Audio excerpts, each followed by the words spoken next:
porque ya se está quedando limpio.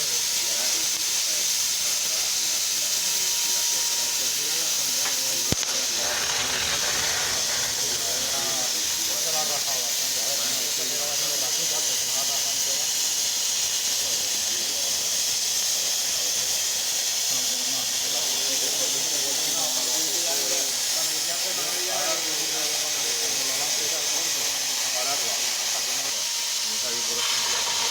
Como te digo, cómo va tirando hacia allá la pieza.